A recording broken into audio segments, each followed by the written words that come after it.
อืม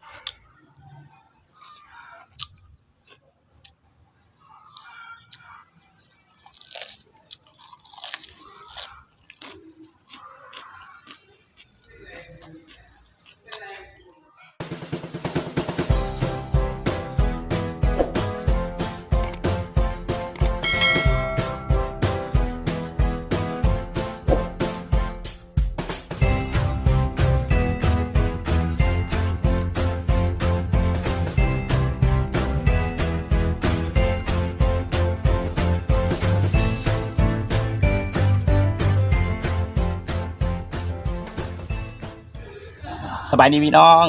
เอาพบกันอีกแล้วนะกับบ่าวควันคนเก่าเนาะวันนี้บ่าวควันสิพามากินตำบักหุ่งว้าสวยๆสิสุดยอดเลยนี่นะอากาศดีๆตำบักหุ่งกินแซ่บๆ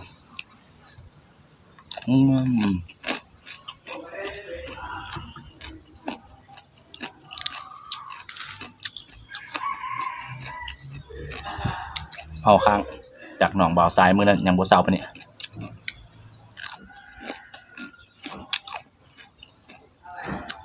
บ่ว่าอย่างไรเนาะกินเลยกินอย่างเดียว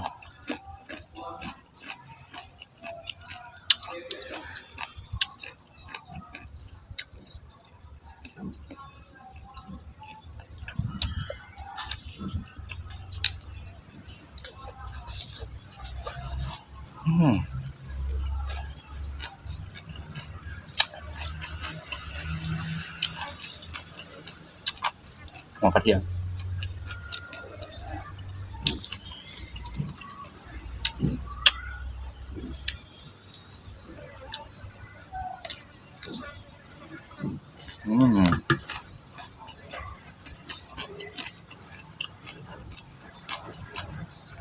กระเทียม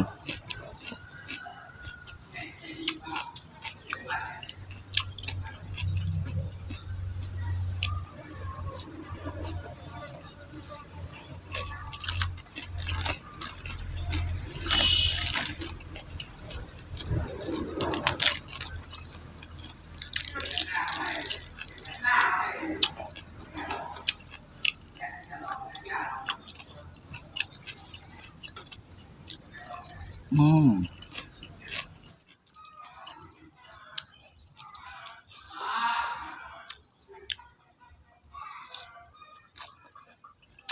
อืม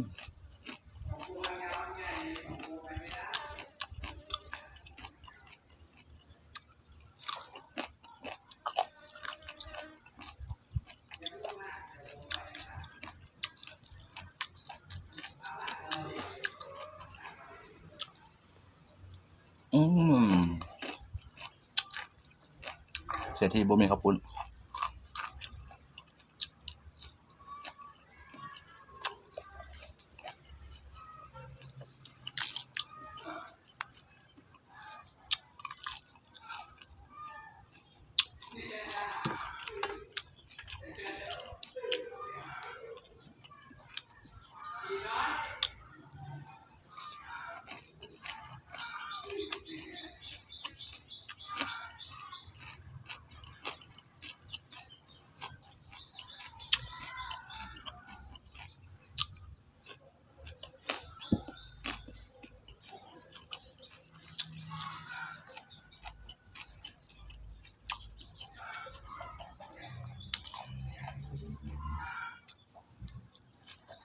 หัวกระเทียม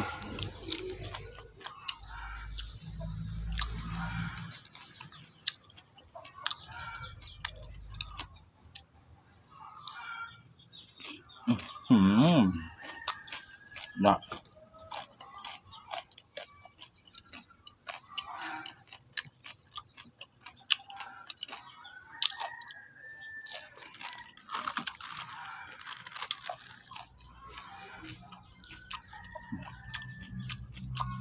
ไก่ขาว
อืม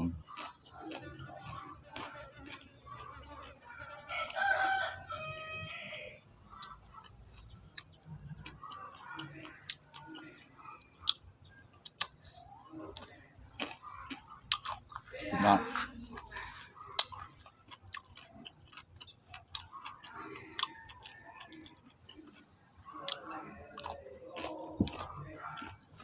อย่าฟดได้หน่อยนะเด็กน้อยเขาเล่นเกม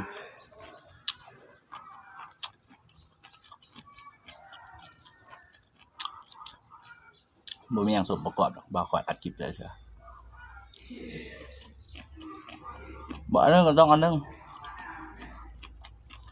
แล้วประมาณพัดจนยาพร้อมแล้ว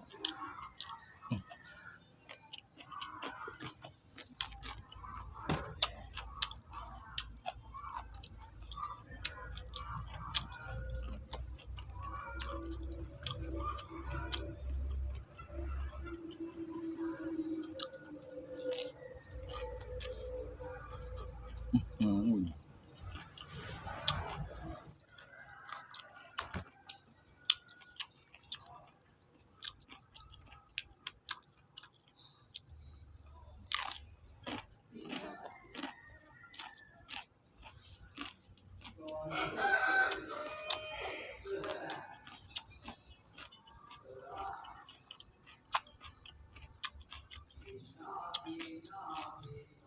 เอา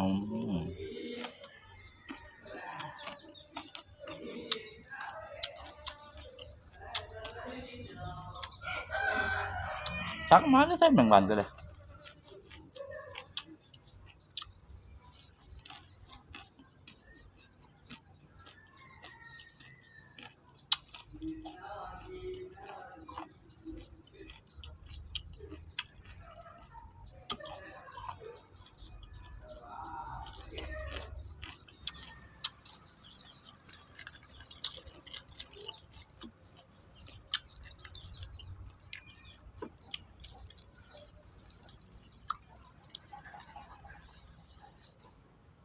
เอา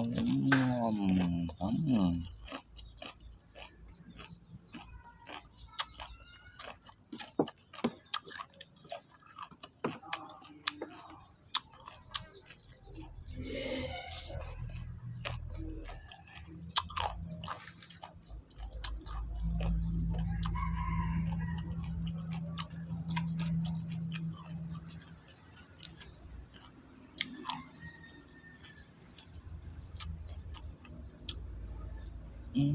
ม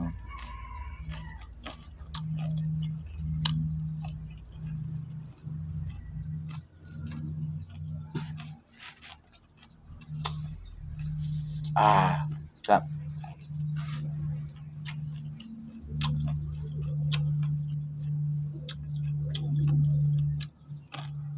อืม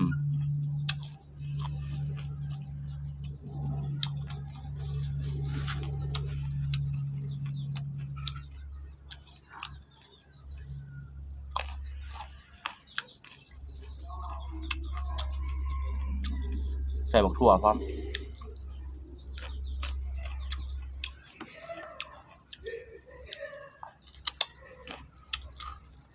ไหวละเฮ็ด